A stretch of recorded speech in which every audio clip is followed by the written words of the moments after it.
Donc, bonjour à toutes et à tous. Merci d'avoir rejoint notre webinaire dédié aux évolutions et aux perspectives de renouvellement des assurances pour le 1er janvier prochain. Je suis Mélodie Alvaro, responsable de la practice assurance au sein du groupe Hemming, dont l'offre est portée par sa filiale à 100% Cristal Décision. Et pour ce webinaire, j'ai le plaisir d'être accompagnée de Jean-Marc Sarter, qui travaille à mes côtés en tant que consultant senior. Bonjour, donc moi je suis consultant senior chez Cristal Décision Groupe Hemming et auparavant souscripteur en assurance, donc au sein de compagnies d'assurance et de réassurance. Et donc on a pensé vous expliquer dans un premier temps, pour bien comprendre pourquoi il y a des hausses, vous expliquer pourquoi il y a eu des baisses. Donc, le marché, là, est en train de se retourner. Je pense que vous en avez tous entendu parler. Ça fait suite à un cycle de baisse des tarifs, en tout cas en IRD, assez prononcé depuis pratiquement 15 ans. Pour ça, il y a de très bonnes raisons. Il y a déjà la baisse de la sinistralité, le fait que les normes de construction, les normes d'utilisation de machines, d'équipements, enfin, toutes les normes ont évolué dans le bon sens, ce qui a permis une diminution sensible de la sinistralité. Les courtiers, les assureurs ont également fait de très gros efforts de rationalisation de leur démarche et donc de baisse des coûts de gestion tout en étant plus fluide dans la gestion des programmes d'assurance. Et enfin, les réassureurs ont disposé de beaucoup de liquidités et donc ont accepté d'accompagner cette baisse de la sinistralité par des baisses assez prononcées de leurs conditions de traité. Il y a également des raisons qui sont moins bonnes, qui ont conduit à ces baisses tarifaires et qui maintenant sont à l'origine de ce retournement du marché. C'est tout d'abord le fait qu'au niveau global, il y a énormément de liquidités qui sont présentes partout sur les marchés financiers et qui ne savent pas trop où aller s'investir, qui cherchent de la rentabilité et qui en ont trouvé dans tout ce qui est assurance. Donc pour cela, ce qui s'est passé, c'est que au final, tout le monde a voulu augmenter ses parts de marché et les assureurs ont accordé des conditions tarifaires très favorables, d'abord pour les bons risques, après pour les risques moyens et finalement, quiconque demandait une baisse tarifaire en a obtenu. Donc ça finit par se payer par un retournement de marché qui est en train de se produire. Donc actuellement, ce qui est annoncé, tant en IRD qu'en assurance de personnes, ce sont des évolutions tarifaires qui sont plus ou moins prononcées selon les acteurs. C'est-à-dire que certaines compagnies sont assez fermes et veulent faire beaucoup de zèle, et d'autres sont beaucoup plus conciliantes. Alors, il y a quand même quelques bonnes raisons à ça, hein. Le retournement tarifaire, il est en partie justifié par le fait que les primes au cours des dernières années ont baissé beaucoup plus vite que les sinistres et les frais de gestion.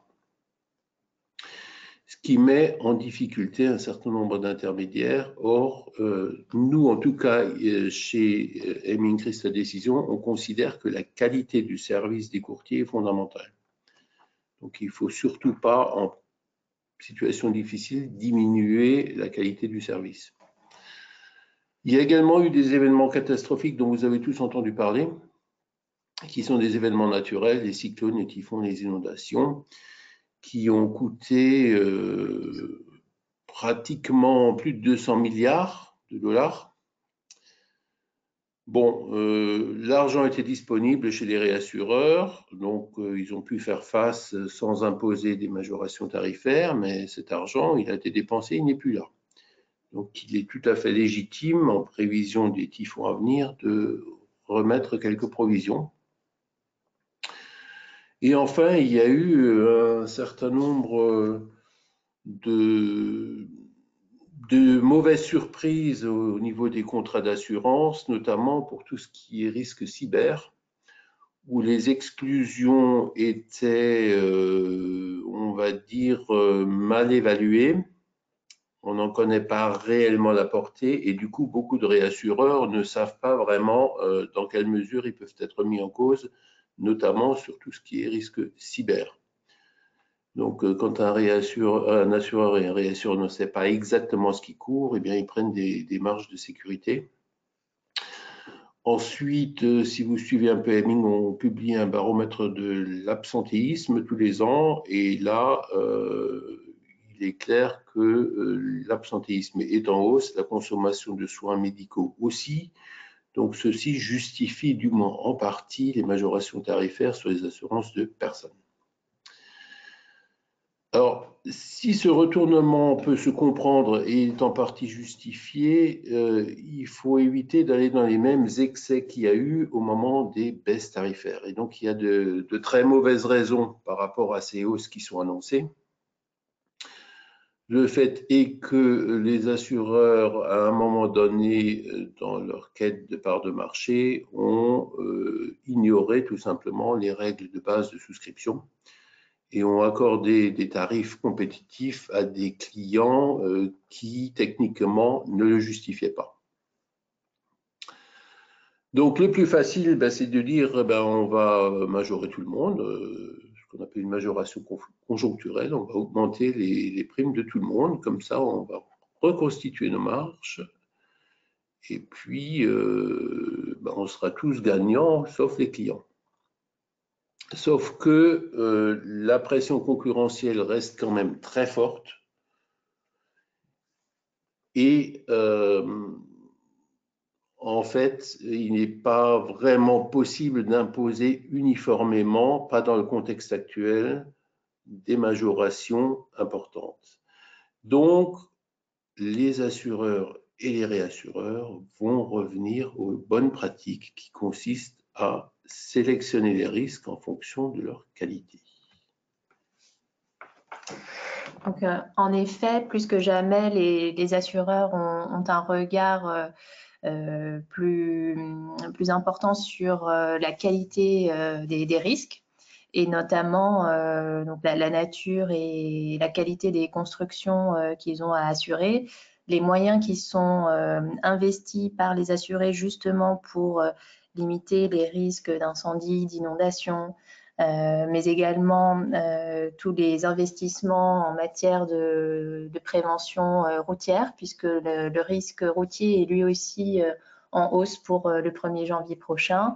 De nombreux assureurs de premier rang ont déjà annoncé des majorations qui peuvent varier de 2 à quasiment 10% des budgets. D'où le fait que la prévention du risque routier est au cœur du sujet et de l'actualité aujourd'hui sur le marché. Et ce sont en effet des leviers qui ont un impact significatif sur l'appréciation qu'ont les assureurs de l'ensemble des risques des différents assurés. Donc la prévention, c'est vraiment le mot-clé aujourd'hui à avoir en tête et à valoriser dans le cadre des négociations avec les assureurs. Il y a également l'aspect humain, donc la qualité des process internes à l'entreprise, notamment l'organisation en matière d'évacuation des sites, l'aspect également respect des procédures, toutes les situations de crise et tous les moyens en fait qui sont mis en œuvre par l'entreprise pour que les différents collaborateurs aient les bonnes pratiques, les bons réflexes pour limiter justement autant que possible les sinistres et agir en bon père de famille. Enfin, il y a un aspect gestion du risque au quotidien au sein de l'entreprise. Ça passe notamment et bien souvent par l'engagement de la direction générale. Les assureurs n'ont pas toujours connaissance du degré d'implication des directions générales en matière de risk management et de gestion des assurances. Donc, c'est un point sur lequel il faut communiquer pour justement les rassurer sur l'implication globale de l'entreprise.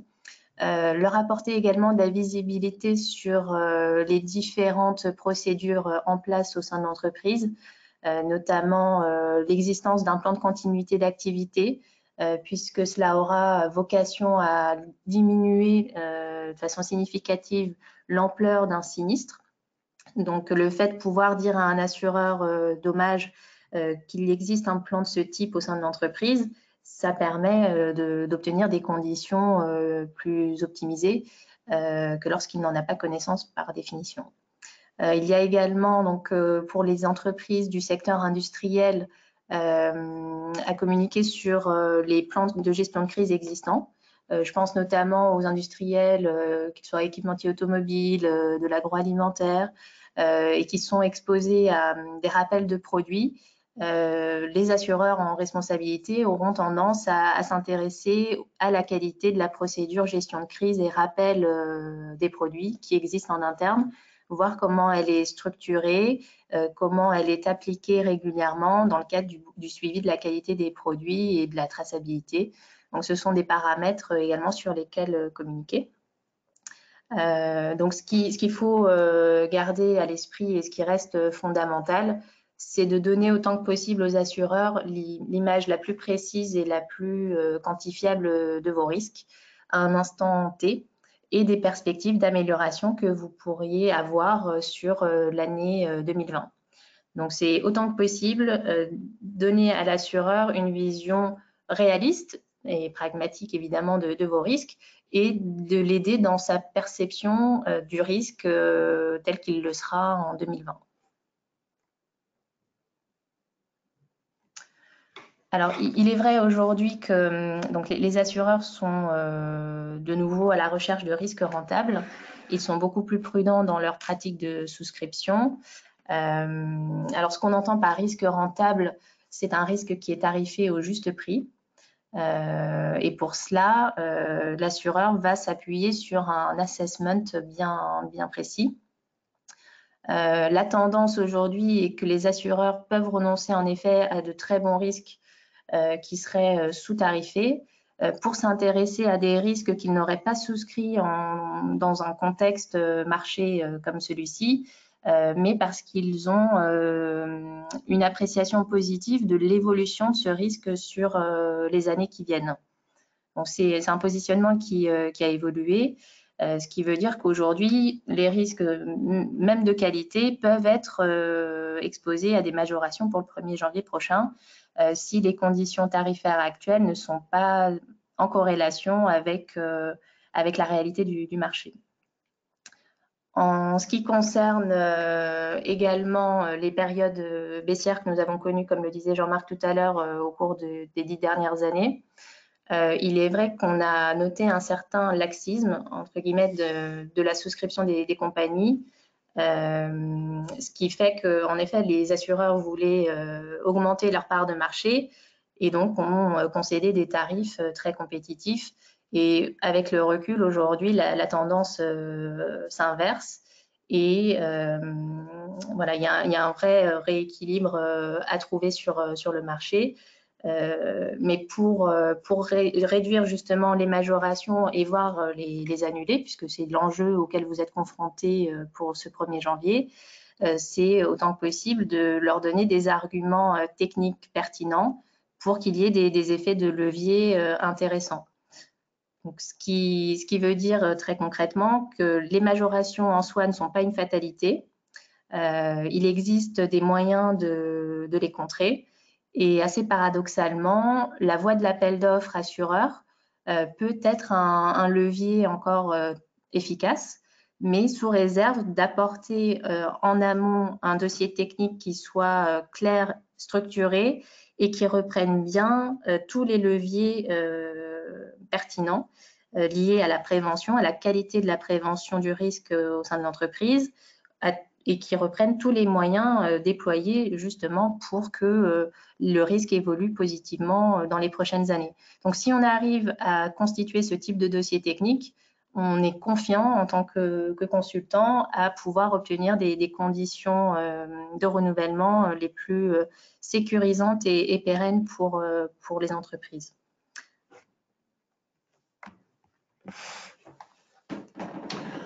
Donc, à partir de là, quelle stratégie adopter? Donc, ce qui se passe, c'est qu'on constate que cette année, les compagnies informent tardivement les clients de leurs intentions tarifaires. Pourquoi? Mais justement pour éviter qu'il y ait une négociation de gré à gré. Donc certains assureurs prévoient de n'informer que courant novembre en espérant que là, il n'y aura plus moyen de renégocier. Bon, c'est une tactique, c'est une stratégie, on peut la contrer tout simplement en revenant aux fondamentaux, c'est-à-dire en regardant combien vaut techniquement votre risque.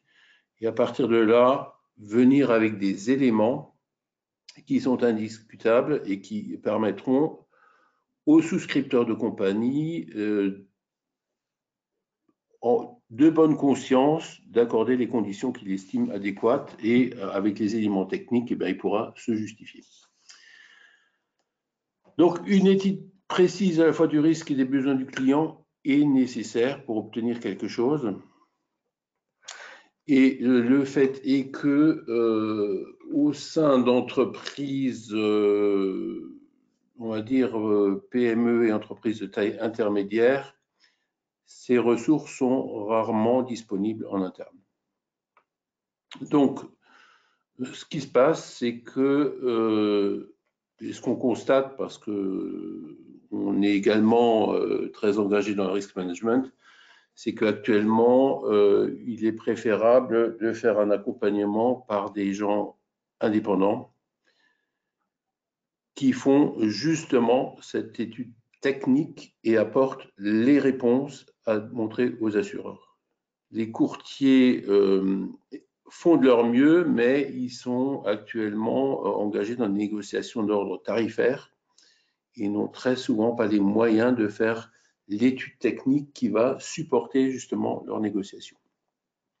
Et ça, c'est ce qu'on constate actuellement. Effectivement, la période est très chaude puisque pratiquement toutes les entreprises sont concernées par des majorations, parfois annoncées officiellement, parfois sous forme de ballon d'essai. Mais quoi qu'il en soit, pour les contrer, il est important maintenant, dès le mois d'octobre, d'engager une procédure pour apporter, encore une fois, pas faire de la pression en termes de négociation, mais apporter des arguments qui permettent de justifier la renonciation à ces majorations en tout ou en partie. Alors, sachez que la présentation vous sera adressée par email. Elle sera également disponible sur notre site internet à l'adresse eming.fr. Donc, nous restons à votre disposition en cas de questions ou d'interrogations à ce sujet. Et on vous remercie d'avoir assisté à ce webinaire et on vous souhaite une bonne journée.